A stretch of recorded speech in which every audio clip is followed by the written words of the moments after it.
How should citizens catch up with this? The law is sociological. The law works not in a vacuum, but within a context. Does this law that has come in right now affect them? Of course, the thing is, for those who constructed, they are given time to conform.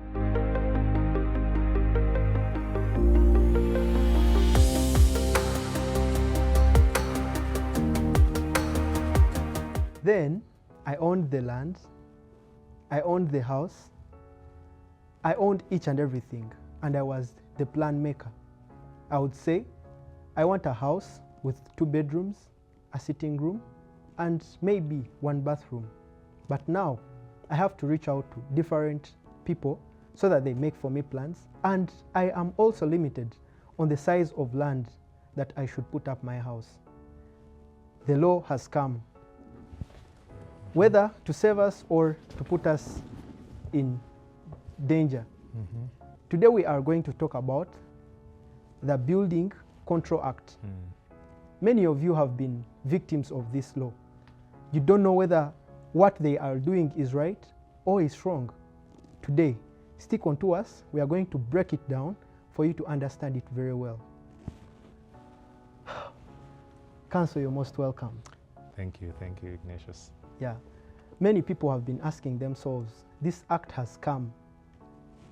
What is the Building Control Act in simple terms? All right, I think I'll start by mentioning how I spent, I think, the last 2 weeks. I was up country, up in my village in a park, and I was amazed to see so much construction happening. You know, it's a new district, and it's amazing when you go to these new districts and maybe say our villages, you see a city being built ground up. It's of course a town, but you can see a futuristic city. And so all around we saw buildings. And so recently when we considered talking about the Building Control Amendment Act and the building laws of Uganda generally, I was fascinated. I reflected on all the construction that was happening in my village, and I wondered whether they were following the law. So when I looked at the regulations, I wondered how many of those people knew. And I think the purpose of today's podcast is to share the basics of those laws, just so that we may come up to speed. The law has been amended, just to know what the law on buildings is. Some people, may think you can wake up and put up something and say, I need a field. But what does it take to do that? So that's the purpose of the podcast. My name is Moses Ngorok. I'm a business lawyer, commercial lawyer, founder of Wezi Consultants and Legal AI Africa. I'm passionate about supporting businesses, communities, develop by sharing facts on the law, providing advice on the law, and excited to be here. So this law, or this Amendment Act of the Building Control, apparently we are seeing very many people crying. Have you heard of this scenario of this man who killed himself, who hanged himself because they had put an X on his house? They're demolishing the house. That means they were yet coming to demolish his house. Very many people are crying. Very many people don't understand basically what this means. So has this law come in to just punish, or it has come to really rectify something? Because we might not really understand the reason to why this law came in, because government always brings in something that is really going to what? To protect us as individuals and maybe also develop. So I want you to tell people outside there who might not really get to know what this means, what this law came in, not basically punishment or whatever the case was. So of course law is sociological. That means that the law moves with times. If you see an image of Kampala and Entebbe in 1920s, it was a lot like very bushy, grass-thatched houses. Yeah. And of course, the regulation of the town planning and physical planning weren't as stringent as now. But now, as the population has grown, so we have inhabitants maybe of over 1.5 million, you see there's need to ensure that there's order. And the purpose of the building laws, the Building Amendment Act, the Building Control Act and the regulations, and the establishment of the National Building Review Board is really just to ensure that there is order. But of course, like any law, there has to be a balance between ensuring order and at the same time ensuring that the law does not overburden people, and constrain development.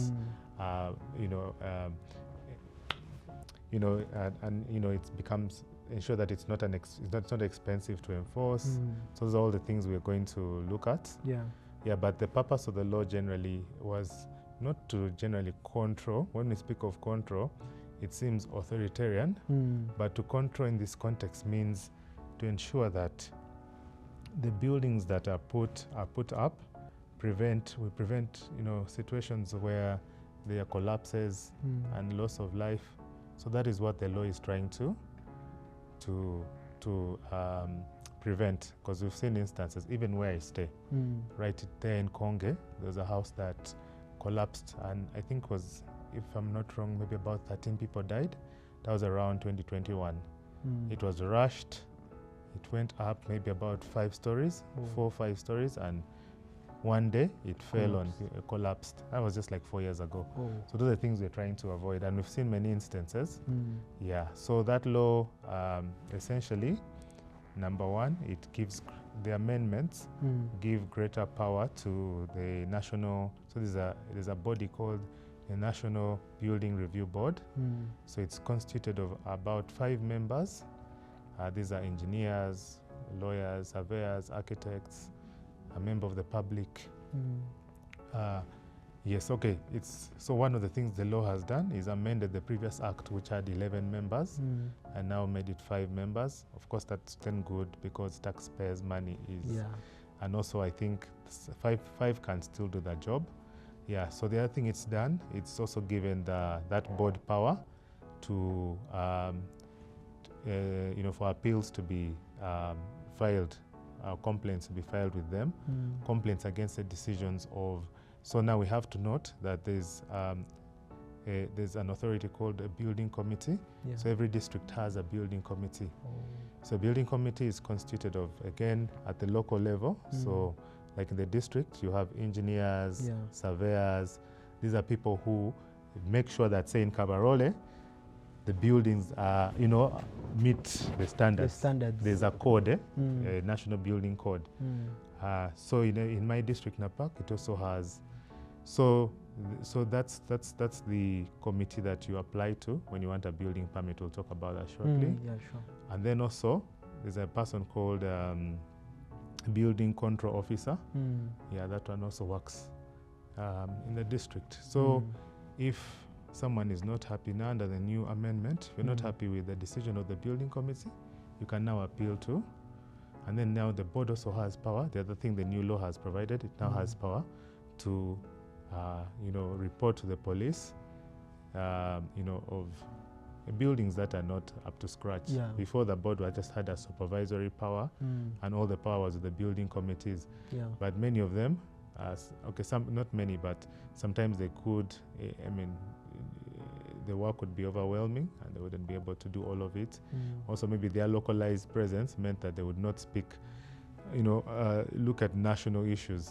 The board is a national thing, while building committees are for local authorities. Yeah. So maybe a building committee in Wakiso would not be so concerned about what's happening in Jinja. But now the board has a bird's eye view of the situation. So now they've given it more power to be able to go and say this building needs to be demolished. Wherever the place is. Yes. So they've given them more power because without that there was a bit of a gap in the sense that it was harder to go and get a building demolished. Yeah. So now the board has supervisory power. Okay. Yeah. So that means because before the coming on of this amendment, Yeah. there was a law before.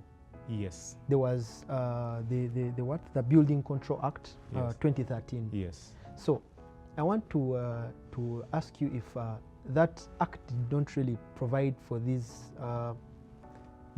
actions that are being taken. For example, if you're found in a wetland, or Yeah. your house was not built Yeah. to the standards, because there are standards. You know, engineers, whenever they are constructing, there are specifics. For example, if you are to mix you are mixing sand with the cement, you have at least to make at least certain wheelbarrows of sand for you to mix a bag of cement, or specific, you know, those technicalities. Yeah. So were they not provided in this act? Because it's now harsh, it's too harsh, and people think that prior, what were the legislators thinking about for them to put up this act and then come up with this one after? Yeah. Okay, so I agree. Of course, the law existed. You're right, it's 2013. Yeah. Then there are regulations also. However, I think the mischief that the current amendment wants to address is that the previous law was not, the penalties were not deterrent, in the sense that they would, it's the kind of money that someone would still be okay losing. Let me give you an example. In the previous law, if you built without a building permit, the fine was about 48 currency points. Yeah. Now, currency points is 20,000. 20,000. Yeah. So if we say 48 currency points, that's about what, like 10 million? Yeah, or around there. give or take, going to 10 million. Yeah, sure. So you can see a wealthy person would still be like, okay, you know what, even if I'm caught, I'll pay. I'll pay. So to deter that, now the law has been tightened to deter, such attitudes and carelessness because of the consequences. Yeah. As you know, if you build poorly, this building can fall on you, your neighbors, yes, or even cause other commotion. And members of the public, who maybe there are shops in your building and people are there shopping. So the impact is great. So that's why the law was tightened. Yeah. So right now, the penalty for that is they're now charging 2 currency points per square meter of building. Okay. So now they've gone and say a square meter of building is 40,000 shillings. Now imagine if you have, it's like such where we're seated, and you wonder how many square meters this is. Yeah. So imagine the money already. Yeah. So the idea is to make it difficult, heavy, make the penalty heavy, so that people fear it, and they will follow the law. Okay. Yes. Yeah, that is actually very good, because if you're to look at the estimate you've given us, it really proves the point that in as much as you're rich, you cannot really pay that money. However, I've also seen that in as much as you will construct the house and probably you may be in the capacity of paying that money, the house can still be demolished, just in case they find that it didn't reach the standards. That's true. Yeah. That's true. The National Building Review Board has power to demolish. Same with the building committees. Yeah, they also have the power to demolish a building. Yeah. Yes. Okay. That's really good. But of course, there's a criteria. Okay. Yeah. So now, because the most important thing that people want to hear is, because I may be speaking to someone who is yet to buy land, who is yet to construct a house, who is yet to get to the architecture or the engineer or the body that, what is that procedure someone should really follow? It may not be a stipulated one, but just in case of I really want to do my things in a lawful manner so that I'm not caught off guard. What's that procedure that someone should at least follow? Yeah, that's a good question. So first, one needs to define what a building is. So that law defines what a building is. It includes something that's permanent or temporary, and no matter what the material used. Yeah, it can be mud, it can be cement, concrete. Yeah, It can be electrical installations, swimming pools. It can be, yes, so I'm talking about even, swimming pools and the things, not only buildings. So the definition of a building is provided for in the law. So if you have land and you're thinking of building, so you ask yourself, okay, do I fall under this law? Yes, if it's something that is temporary or permanent or made out of wood, mud or concrete, that is considered, it's considered building. And then the law also covers what refers to as a building operation. Building operation is the action of erecting a building. Yes, installing or erecting a building. Yeah, so if you're taking that action, then you fall under this law. Okay. So then the next thing you need to consider is what kind of building are you putting up? So if it's a building that is like one-storied, that is what they call it's a minor erection. So the law for that is different from where you're now setting up a multi-storied building. The requirements are different. So if it's a minor one, you apply to the building. You can apply to the building control officer. He has power to of your area or of your area. National. Yeah, so in your local, in your locality. In your locality. That's how you make an application. You attach. So you expected, so that person will then, the building control officer will pass the application to the building committee and would show what he has decided, and you're required to start building within 6 months. Yeah, so the permit requires you to start building within 6 months. Okay. Now, if it's a little major like concrete building, but still higher than the one-storied? No, still one-storied, concrete. The other one is for minor, but still it's like a home, like a bungalow. Yeah. Let me give an example. Like a bungalow, you still apply to the building committee of your area. So if you live in Wakiso, then you attach your building plans, attach your land title. If it's not yours, if the land is not yours, you get permission from the owner, allowing you to build on the land.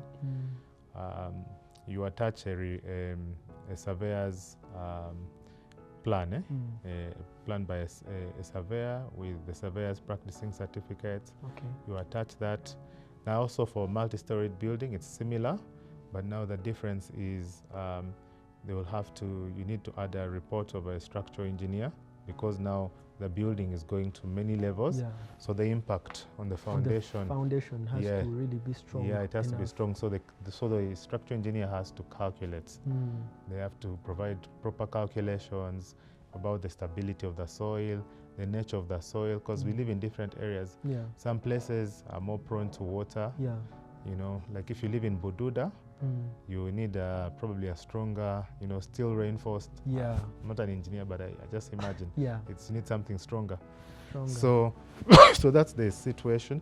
So you need that. Then also you need a geotechnical report from a geotechnical engineer, someone technician, who is able to analyze the geography of the area and see how that impacts the construction. If there's excavations going to happen, like going underground more than a meter down, all those have to be what? Yeah, they have to be considered. Like the engineers have to advise on that. So you attach those extra documents, and ordinarily you get a decision within 30 days. If the building committee cannot give a decision within that time, within the next within the next 60 days from the time you applied. So you get a decision. You can appeal in case you don't get the permit. You can appeal to the National Building Review Board. You can appeal. I find it very good, because that brings out the protection issue, like the protection bit of it. Because people have been building recklessly. You find a building is constructed in a week, in days, and you find that it is really causing risks and things of the kind. So if something of the kind comes in, it really protects a lot, and it also brings in the aspect of development. Yeah. Because people have been, if you're to move around, even in Kampala here, Yeah. you'll find buildings that are really not supposed to be in the city.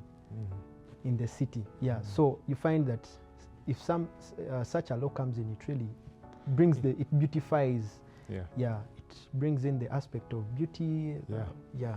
So I have constructed my house some time back. Yeah. But I did not consult anyone. Just as my introduction was, I just woke up one morning, I got the money, I laid down my foundation, I brought the equipment, all the materials on the site, people started constructing, and now my house is already there in existence.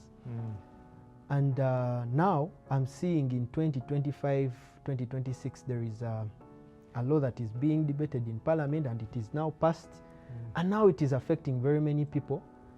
And I'm left in surprise or in shock whether I'll also be victim of such. Yeah. Because when you to go back in land law, Yeah. you find that someone who owned land before the coming of the constitution is not affected. You get the point? So now, does this law also affect people that did not follow the right procedure in putting up their houses or like putting up their houses basically? Does this law that has come in right now affect them, or they are excused of it? Yeah, thank you. That's so the question being, is it retrospective? Does it work backwards? Yeah, of course, the thing is, for those who constructed, they are given time to conform with the regulations. So because there are standards, and they say, okay, these are the standards. You have a building. Can you ensure that that your building is at this standard? Yeah. So if you fail to do that, then definitely it gets demolished. Okay. You understand? You get, huh? So Yeah. you're given, so there's a period within which you are allowed to conform to the new standards. Because this law came into force in March this year. So yeah, so we do have a period of time. So there'll be visits by the building control officers, visits by the building committee. Okay, the building control officer mainly accessing different buildings and advising on the improvements that need to be done. So if it's possible for a building to be improved, altered, so that's to meet the standards, then it's all right. Advisable. Yeah, but if it's not possible, then the only solution is to demolish. Wow. Yeah. Oh my God. Yeah. Very absurd, but hope they will really catch up. And yeah, but of course, it's a balancing act. Yeah. On the one hand, you don't want people to lose their buildings, and that I appreciate. Yeah.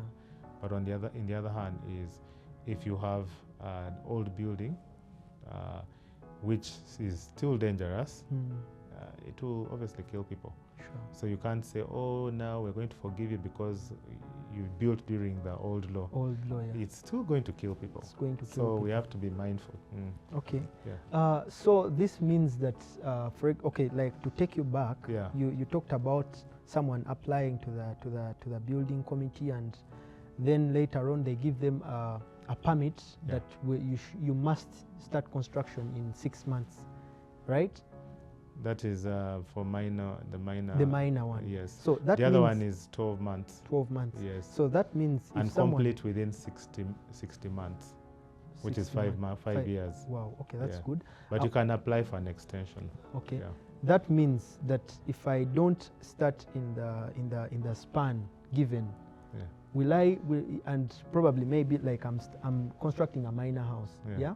And then maybe I'm caught up by finances and what, and I do not start up in the 6 months. Do I have to go back and like re-register, or I just need an assurance or something that would permit me to go ahead, because these months of permitting me I had done. So what remedy do such people have? Okay, so the permit expires. It expires. So when you don't start within the given time, it expires, and it's an offense to construct with an expired permit. Yeah. It is also, I think, 2 currency points per square meter. Okay. So the remedy that's available is to go back and reapply. Reapply. Yes, renew the. Oh yeah, renewing actually. Yes, renew the permit, and then it's given to you, and you construct. Okay. Yeah. So many people are looking at this act affecting people with constructing houses that are huge, I would say, to just make it simple. Houses that are big, houses that are commercial, you know. They are the ones that need engineers and plans and what. What about this person who is just looking at constructing a house that it's just going to accommodate him, the family, and probably maybe just some few domestic things around home? I would say I would simplify it to a bedroom, okay, 2 bedrooms, a sitting room, maybe and a kitchen. It's a very small house. Really, this person may not even have the money to, I would call it waste, to the engineers and report and move forth and like to go to the offices and what. Yeah. Like, I want you to tell these people like what specifically, who is really eligible to reach out to these offices to get clearance, because they may sit down and think like, for us we are protected, or we are not going to be touched. They want only these people constructing flats, arcades and what. Yeah. So who is supposed to do that? All right. That's a really good question, because I know a majority of us are saying, well, we're constructing for personal occupation, maybe not for business. Yeah. But yes, that category of house is a minor, the minor buildings, as I mentioned. And of course, the process is more simplified. As you noted earlier, for multi-story buildings, you need structural engineer reports and geotechnical reports. But now for home occupation, I mean for, let's say, personal occupation, there's just a plan from an architect. That's the and a report from your local LC1. Yeah. A land title, that's what you attach. So it's not a complicated process. And I think it's not wise, in my opinion, to ever build without an architect. Yes, no matter imagine, actually, I think, in my opinion, since it's your family and your children are going to be living in that house, I think you should honestly have an architect. Yeah, you should have an architect. I think you should consider their lives, your children, your wife, your husband, those are people close to you, your siblings. I think architects, I believe if you can construct a house, you can spare a bit of money. I've not confirmed how much they will charge, but I'm sure it's not an arm and a leg. It's a kind of fair fee. Yes. Okay. Yeah. So that means okay, to just take you back sometime, like from what we had said prior.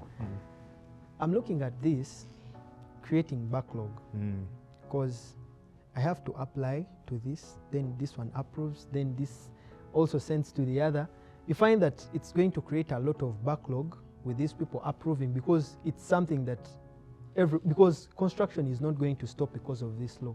People have to construct, people have to create shelters for the coming generation, and it has to be continuous.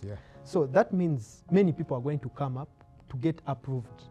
Don't you think it's really going to create a lot of backlog, and to some extent it may give a negative thing for people, because people are going to get aggrieved because they're applying, but their applications are not getting answered. You get the point? That's a good question. So maybe talk about it, because people may be there and they're like, let me do this, because at the end of it all, these people are going to delay me, they are going to do what, and before you know it, I'm wasting all the money. That's of course, time is of the essence in construction, in life generally. People want to get things done, But as I mentioned earlier, the law provides for timelines within which these different authorities must provide, responses. So it's standard 30 days, and 30 days is not very long. So the law provides 30 days. Actually, earlier when I said that the building control officer sends his report to the building committee, it's not that the building committee is approving, it's the building control officer who's already approved, but just submitting the reports there for verification. Just to ensure that, because the board is providing supervisory powers over the building control officer to ensure that he or she is doing their work well, and there isn't any kind of corruption in the process. So it's just to check. But the approval is already happening and also that is being done within I think it's actually between 14 to 30 days. So the time frames are, the law has taken note of the need to ensure that these applications do not take a long time in the system. But of course, naturally, it's one thing to have something in the law, it's another in actual practice, because there are always complications. Maybe staff, staff can get overwhelmed with work. Some of these board members, could be situations of people falling sick, or the board there's no quorum. So all of those things can delay. So I agree with you that new laws, obviously, regulation comes with red tape. So there's definitely going to be a bit of red tape. So then it's incumbent on the authority, the National Building Review Board, to see how they can, and the minister in charge of works and transports, that's the minister in charge. It's now incumbent on them to come up with regulations, because the law allows for them to come up with regulations, and some of these regulations can expedite the processes. Okay, so that means that it will really help people, because if it is in that span, then people will really be happy for that. Then do you think this act that has been put into place, is it going to be enforced even on local levels? For example, you find that people in Masindi are getting the enforcement in Masindi, because it is a national thing, right? It's not only affecting cities or what, it's affecting the entire country. So do you think, is it going to be enforced by the national team or by the local team? Because the national team might not really understand very well these places, because you will find that in Kabale, for them, they can also construct on what? On hills, on top of the hills. You get, and they have mechanisms for that. But that might not work in where? In Bududa. You get the point? I get you. So who is basically going to enforce these things, and how best are they going to enforce this? Because we are also looking at the bit of corruption. The local officers, won't they indulge themselves into corruption? So that's true. Fair enough. Yes, at each district there's a building committee. It's about, it has members, different engineers, architects, surveyor. So that committee reports, if it's in a town, it reports to the town clerk, who's like the CEO of the town. Then if it's in a district, they report, because the cow, has power to appoint, but also the complaints or appeals go to the cow. Yes, before they go to the National Building Review Board. So in a way, they have decentralized. The law also has, in the previous law did have that structure as well, but now they've given building committees even more power. Now the power to demolish structure within their locality. So that is, so you can see they're strengthening, they're devolving the power of managing. As you said, local presence provides local insights that a national board may not have. Yes. Okay. Yeah. That's actually very good. Yeah. Because it brings in the aspect that if I'm from this place, Yeah. I will enforce this because I really know the locals. Yeah. And it may not call for a lot of funds because, first of all, because if a national team is going to execute in Kabale, Yeah. it will require them a lot of fuel, Yes, accommodation, of and course. the rest. Yeah. Yeah. So it really reduces the costs and it becomes actually very good in enforcement. Yeah. Okay. And how should citizens catch up with this? Because people are like, But for that law, we are not ready. I get you. How should they catch up with this? Because it's a law that has come to live, and it's a very good one. It's Yeah. caught very well. Yeah. So how should they really catch up with it? And Yeah, of course, like we said, the law is sociological. The law works not in a vacuum, but within a context. And we know that the average Ugandan still earns probably about close to $800 a year. That's the per capita.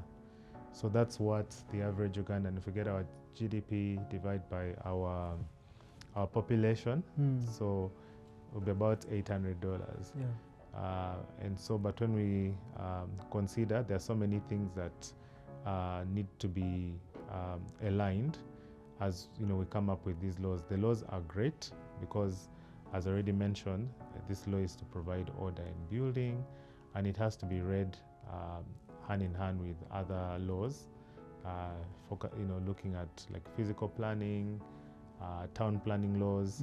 The idea is that if you have strong buildings, well built, and in a planned manner, in the sense that buildings that are meant to be in a residential area are in a residential area. You don't have a factory here and then residential, because that can cause so many complications, health issues, whatnot. So I know that we are moving towards orderliness, but even as we do that, we have to do it within our, with local knowledge, with everyone being involved especially in the lawmaking process. I think citizens need to be engaging their parliamentarians, because these are the parliamentarians that came up with this law. So you need to be giving feedback, because we shouldn't as a country be copying and pasting. Yeah, true. You get an idea, as Lord Denning said. Lord Denning. Yeah, sure. He said that you can't transplant an oak tree from England and plant it in Africa and expect the same results. So because the soils in Africa are different, the soils in Uganda are different. So my encouragement to citizens, instead of us being, it's okay at this point to, to still have discussions and all of that, but it's good to be involved in the entire process of the lawmaking process from the beginning, because at the beginning you have a chance to change some of the provisions. You may say, like I go back to the per capita, I was saying people earn 800. Now when you look at that penalty, 2 currency points per square meter, maybe you could say, hey, could that be adjusted? But you can only do that at the when the bill is being read in Parliament. You can go and give your views as a citizen, or you can speak to your parliamentarian to stand on the floor of Parliament and also give, the views of people from this side. So I think we need to be more. There's need for civic awareness, engagement, and just awareness of what is happening. Yeah. Oh, thank you so much. Yeah. This has been a very wonderful discussion, and for the record, I think we've done it very well. Glory to God. Yeah, sure. And for my friends there that are yet to watch us, remember, this law is not going to bend for you. Rather, it's not going to act in your favor. Yeah. It's just there to protect us, because we've seen very many scandals happening whereby houses are falling, buildings are really out of wearing out. Yeah, this should not happen, because our lives matter than anything. So let's follow this act, let's follow this law, so that with time, even our grandchildren see the beauty that we really enforced with time. Yeah. Thank you so much for watching. Stay tuned.